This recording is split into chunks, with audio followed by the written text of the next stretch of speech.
It's now my pleasure to be joined by Pierre Trochet from Klagenfurt, Austria. Correct? Is that because a couple days ago you were in Munich?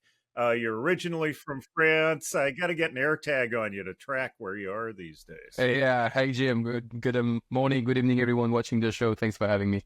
Yeah. Now Pierre's the president of IFAF, and IFAF's gone through an amazing transformation over the last couple of years as things gear up for the Olympic Games at LA 28.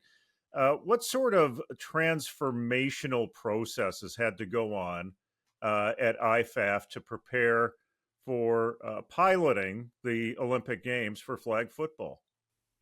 Well, as the international governing body of American football and flag, IFAF get together 74 nations worldwide. We now address to about 20 million players in about 100 countries. So the transformation, just by the numbers, is absolutely fantastic. Coming from obviously one of the youngest IF of the Olympic movement, coming from a now fully recognized international federation, but also, as you just mentioned, a part of the Olympic. We're going to start our journey in LA 2028. And I insist on starting our journey. This is definitely not a one and done. But it's been a very fantastic 3 years from where we come from, getting unified. Obviously, last year we had our biggest continental iteration ever when it comes to flag football. We had competition in America, we had competition in Europe, we had competition in Asia, Oceania as well, and all of that get together at one of the biggest, or let's say the biggest World Championship we ever had in Finland. Just a couple of months ago. We were only in November. So we had 54 teams coming from 30 nations in Finland for the World Championship. This is the flag football visible part of it. And we also have tackle football activities. We had a great U20 World Championship back to you in Canada at that time. It was a fantastic time in Edmonton. We had a World Women's Championship as well, tackle football in 23 in Finland.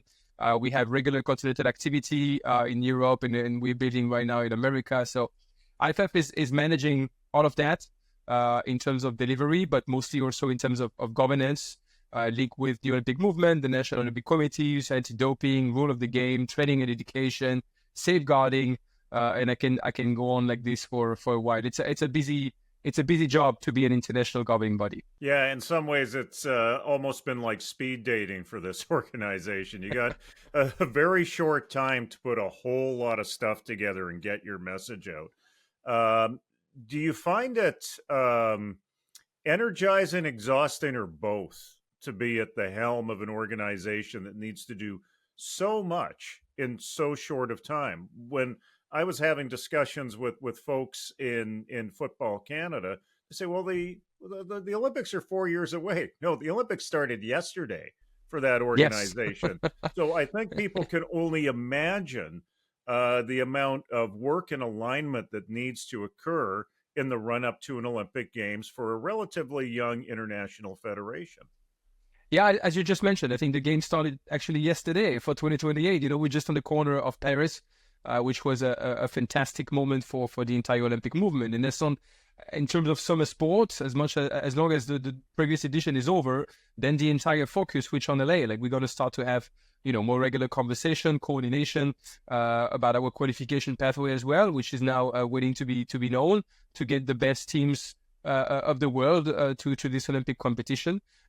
It's highly energizing. It presents some challenges, but we enjoy as a team altogether to turn that out as an opportunity, because now you can truly say, for obviously the last 5 or 6 years, like we are a truly global sports and actually in a very humble way, one of the fastest growing sport worldwide. Like now you have football in both forms, tackle and flag, tackle or flag, whatever, in every continent, from South Africa up to Finland, from Canada to New Zealand. It's truly a fantastic moment and activity. So yes, there's a lot of things along the way, and there's a very long planning. As IFAF, we also try to update our process. Like we just finished Finland 24. We already on the way to work on the World 2026 with an entire bidding process, and especially in flag, we play every year. So next year we're going to have another range of continental championship. We also prepare what will be an amazing World Games in Chengdu, China, for the top 8 women team. That is coming early August, and then we do it all over again, and then up to the Olympics. When you look at tackle football, after this great competition we had in Edmonton, we're now looking at the next World Championship, and we're looking at continental activities. Europe just had a game, for example, last week. Finland defeat France in the U19 qualifiers, looking now for the playoffs. The European senior just finished the first qualifying round. We're going to go to playoff and final as well for next summer. So there's always football to watch worldwide, and that's the fun out of it. What does it mean to have a partner in alignment like the National Football League working with you on your Olympic goals? You were recently in Munich at the NFL International game. How does that literally put gas in your tank? Well, in a very fun, in a very funny and highly interesting way. Like when you watch a little bit of sports, generally speaking, the major league worldwide are having a huge effort into growing fandom, and actually football present one of those real specificity, I would say, where you have one of the biggest, probably the biggest sports league in the world, working with the youngest international federation of the Olympic movement, that actually fandom and participation grow in tandem. And this is actually something that is not so common in other sports, besides obviously the transfer of knowledge in terms of broadcast, in terms of event presentation, in terms of aligning on the numbers of topics that comes from, superstar being present at the game down to education. Like we are looking now, for example, at the common activities in March for coaching and referee education in Ghana, for example. So it's not just like fan oriented. It's a real tandem that grows together. Like we have common initiatives now in Australia with about 50,000 kids just will start to play flag football in Australia recently. So there's a relationship between the NFL and the international federation, but there's also a relationship between regional office of the NFL and domestic federation. Like I believe Canada have been able to do something really groundbreaking in terms of participation. It's the case also, as you mentioned, it came back from Germany. They have flag in school over there that is delivered by the American Football Federation of Germany in partnership with the German office of the NFL. And I think next week, in about 2 weeks, we're going to have the same in France with the final of the U12 championship. Like it's, for example, an activity of flag football, especially for the young kid, young boy and young girls, that the federation didn't really have the resources, the manpower, coaches, men and women, referees, etc., to actually make it happen. The support of the NFL to bring this little bit of highlights of the sports, like all of a sudden gather the focus of the school ministry, gather the focus of local school or regional government, that all of a sudden support with the federation the creation of an entire new categories of players. And now you have an entire 5 or 6 leagues playing together for 3 months with the U12 and U14 boys and girls new flag program leading to a national final. So it's not just the visible shiny part of it, as you just mentioned. International games are like the culmination of that, but there's initiatives all year long with the NFL on every continent. We've had people on this show comment about flag football and its potential impact on tackle football. There are 2 camps, of course. There's one camp that sees it as a tremendous gateway for bringing people into the sport at a young age and then giving them the choice between the 2 disciplines or playing both disciplines.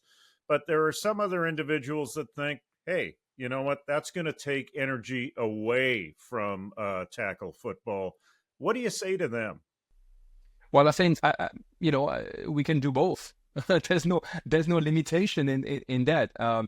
Flag has some positive impact into discovering the game without having the investment. And I'm not just talking about the money. Again, I'm talking about the resources in terms of time, in terms of equipment. Like, have you tried to ship 40 or 60 shoulder pad helmet and 200 ball in Papua New Guinea, for example. It's beside the cost of the equipment, there's the cost of the transport. There's a lot of things that comes in place where flag has, potentially a faster, how do you say that in English, like groundbreaking method that is faster than tackle football. And in some place, obviously looking at America and the entire continent, not just talking about Canada or the US, but, in Mexico, in Brazil, in Chile, in Panama, for example, like, they have a structure and an history to play tackle football. And so sometimes you have, as you say, the same players. Sometimes this is just two different type of players.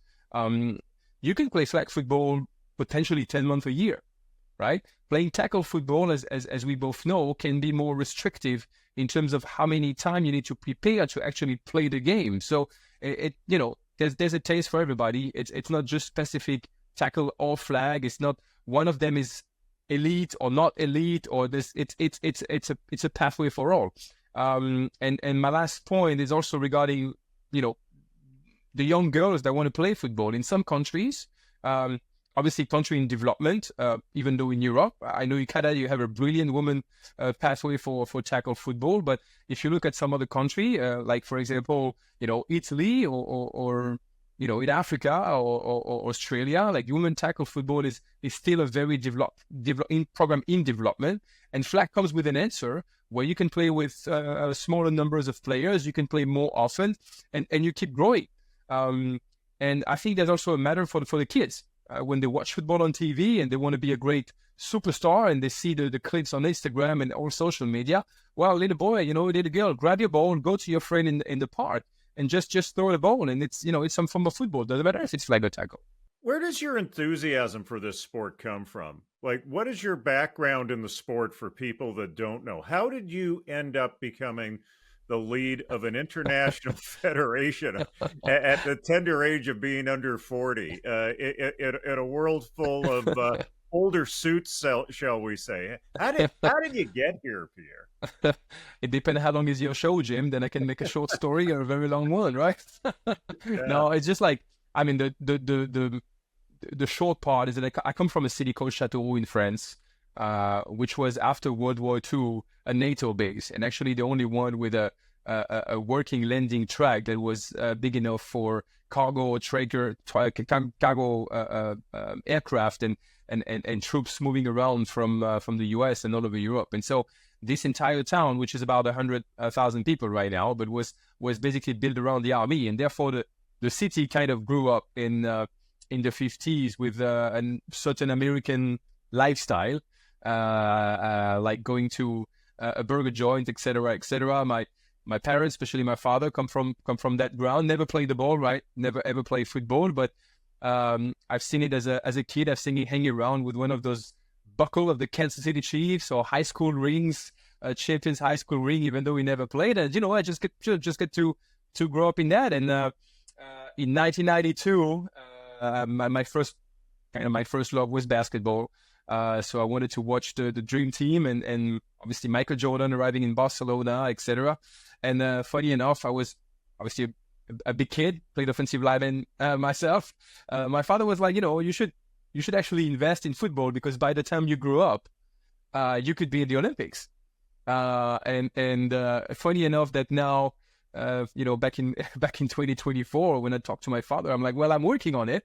Obviously, will not be a part of it as an athlete, but that's how it works. You get the love of the game, the passion of the game. I played myself, and then I always was lucky enough to be able to afford my study playing football, to travel the world playing football, to meet some important people in my life playing football, some friends and some family, some colleague that now becomes friends, etc. And 3 years ago, I took the opportunity to take the International Federation of International Football, put my candidacy forward as a president to lead this Olympic effort, and so far so good. I think we score a first touchdown, and I hope there's many more to come in the next 4 years, especially with the Olympic movement. Like LA is a start. I think it's the right place, the right moment, the right place to start.